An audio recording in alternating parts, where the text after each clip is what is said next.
kasama pa rin doon ay yung korupsyon sa Department of Education, yung confidential at intelligence fund ng Office of the Vice President. Hindi talaga tapos yan. Unfinished business talaga.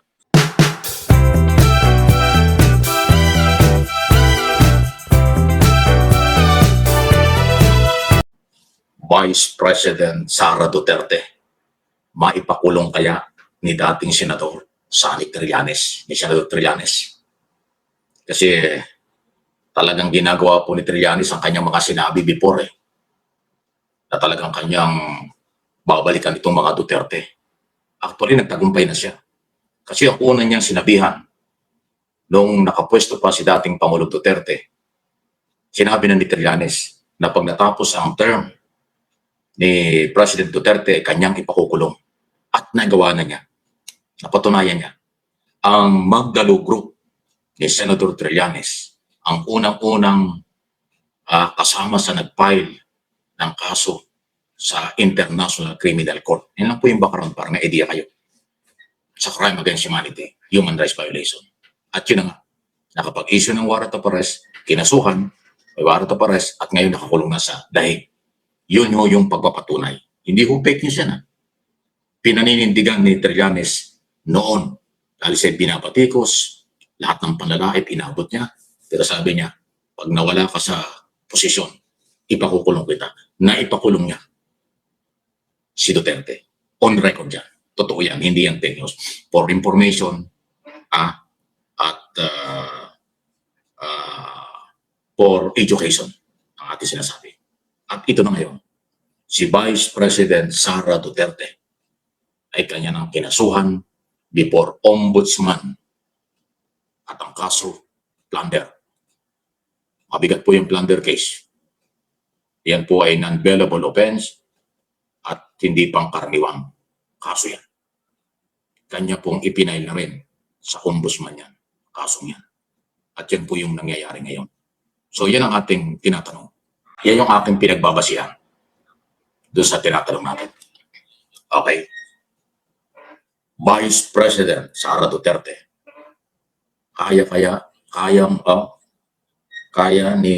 May pakulong kaya? Yes, Vice President Sara Duterte. Maipakulong kaya ni Senador Trillanes? Kayo, ano yung masasabi dyan? Yung sinabi ko, sa pagpapakulong kay Duterte, napatunayan na ni Senador Trillanes. Ngayon, ang kanyang sinusubukan at ginawa. Actually, hindi lang subok. Ginawa na niya. Ipinail na ng isang araw ang plunder case laban kay Sara Duterte before Ombudsman. Kung yung mga gunita, noon pa, matagal niyang naipile itong kasong ito, impeachment, plunder, pandarambong, laban kay Sara Duterte. Naipile niya sa office ng Department of Justice. Akalaan niyo nawala. Nawala sa prosecutor. Ganong katindi. Noong panahon ni Duterte at saka nung hindi pa ho napapalitan yung Prosecutors General, nawala yung ipinail na kaso ni Trillanes.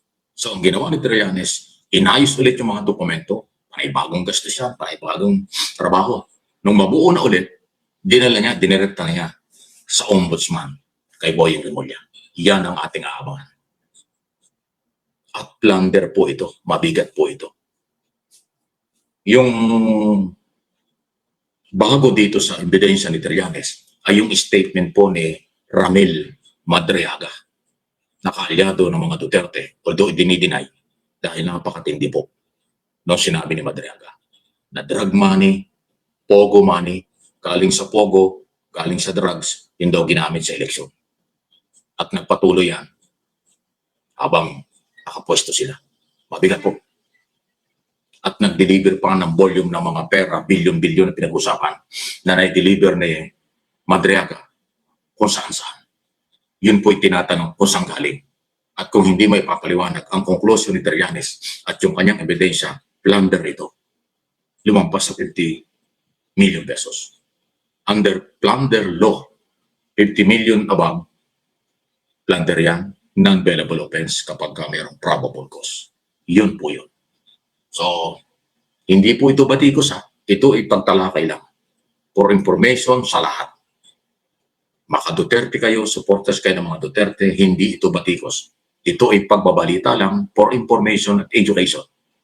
Kung kayo may galit, kay Trillanes kayo magalit kasi si Trillanes ang nag-file ng kaso. Ako nagbabalita lang. Malinaw doon sa tambak-tambak na dokumento ang pinakita ni Trillanes sa ombudsman. Yung mga posibleng nilabag na batas. At tama o mali man ang paghawak ng pera ng Office of the Vice President, ayun po ang naging basihan ni Trillanes. Anyway, gano'n lang po yan. Karapatan ni Trillanes mag-file ng kaso laban kanino. Siya yung mayroong obligasyon, ilabas ang dokumento, pagpapatunay doon sa kanyang kaso.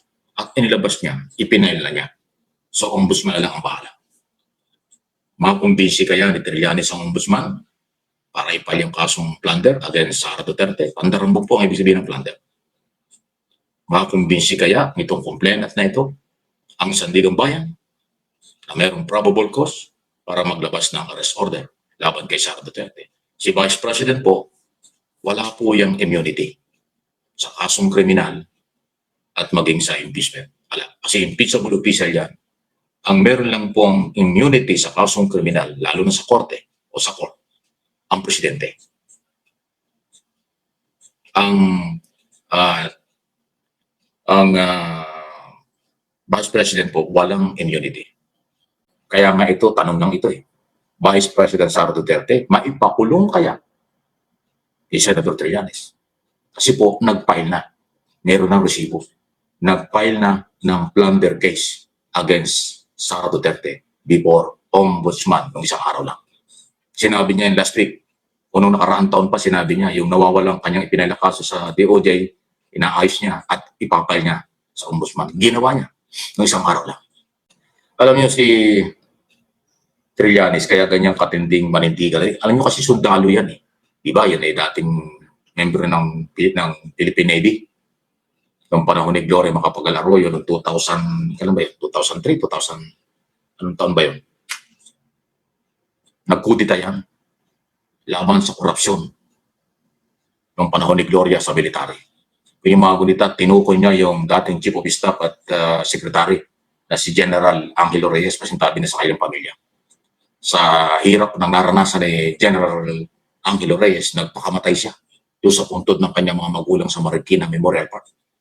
Dahil talagang pinagdidiinan sa mga public hearing sa media ni Senator Trillanes na itong si Angelo daw ay kurap. Matindi raw ang korupsyon sa military. Pero hindi lang nagsiya sila doon. Nagkudita pa siya, natalo nga lang. Kaya siya nakulong, natanggal sa military at nakulong. Pero tumakbo senador, nanalo pa. At ngayon, di ba? Yun po ang istorya ni Trillanes. Matindi ang paninindigan ng mamang ito. Ibang klase. So ngayon, tulad na sinabi ko, kanyang natupad, yung kanyang sinabi, ipapakulong niya si Digong Duterte, nakakulong sa ICC. Ngayon naman, sabi niya ipakukulong niya itong si Sara Duterte. Kaya nga tinatanong ko, kaya ba niyang ipakulong? May ipakulong kaya? Pero yun nga po, nag-file na ako ng plunder case. Mabigat yun. Pandarambong, bilyon-bilyon daw po ang pera na dumaan kay Sara Duterte. Isa sa pinagbasihan na sinabi ni Madriaga. At maliban dyan, kasama pa rin doon ay yung korupsyon sa Department of Education, yung confidential at intelligence fund ng Office of the Vice President. Hindi talaga tapos yan. Unfinished business talaga. Alam niyo, ang kaso po, hindi nabubulok. Hanggat hindi ko nare-resolve. Rule of law. Ang akusasyon na may dokumento, ebidensya, pag dinala sa korte, proper form, dinala sa prosecutor, dinala sa korte, nagkaroon trial, matagal po talaga yan. Pero yan po yung maganda kasi ipinaiira ng batas. Hindi inaabuso ang batas. Hindi nila sinurgat. Iyon ang tamang ginagawa. So, may naniniwala kay Trillanes, may sumusuporta kay Trillanes, may naniniwala kay Sara, may sumusuporta kay si Sara. So, gano'n lang po ang buhay. Pero dahil yan po ay nasa ombudsman, kaya naman pwede pang pag-usapan. Kasi ang ombudsman, hindi pa korte. Prosecutor lang sila, taga-usig. Pag nasa korte na, Sandigang Bayan, hindi na pwede pag-usapan yan. Ipapaubayan natin sa judicial body kung ano ang kanilang gagawin under ng kanilang mga rules at mga batas. Yan po yung sitwasyon ngayon. Kaya, ano yung masasabi rito? Ibang klase, matikas talaga si Trillanes, walang takot banggain ng mga Duterte. Walang takot banggain ng mga Duterte supporters, TDS. Wala rin hong takot na kahit pa sino, lalo na ngayon. Kung nung panahon ni Duterte na 6 na taong may kapangyarihan si dating Pangulong Duterte, na ang identity sa kanya ay matapang. Pero si Trillanes ay hindi nag-iba. Hindi na ipakulong. Hindi rin po natakot sa kanila. Kaya nga nung mawala si Duterte, na ipakulong. 2017 pa lang nag-file na ng kaso si Trillanes at ang Magdalo Group before ICC. At after 8 years, lumabas yung warrant of arrest, nakulong si Duterte. Ngayon si Sara naman yung anak. Susubukan niyang ipakulong. Sa iba namang issue ito. Ito naman, hindi plunder. Ito ay plunder, hindi impeachment. Kasi yung impeachment, administrative lang din para removal lang ng posisyon. At ban sa anumang posisyon pagka napatunayan. Pero ito pong plunder, napakabigat po nito. Kasi ang plunder law, ang sinasabi, habang tinatrial ang kaso, kapag may probable cause at na-issue ka ng warrant of arrest at na-arresto, nakakulong habang may trial. Kung ilang taon ng trial, hindi natin alam. Sunod-sunod po yan, actually. Sinabi yan ni Trillanes Duterte matanda, Vice President Sara, Pulong Duterte at si Pulong Duterte. Sunod-sunod po kinakasuhan niya. Hindi mo nakasuhan nga sa DOJ. Plunder din at saka grabbing korupsyon. Ibang klase po itong senador na ito. Kaya parang doon sa humahangat naniniwala kay Trillanes, umabor pa na ito hindi naging mayor ng Caloocan kasi kung naging mayor ito baka busy na.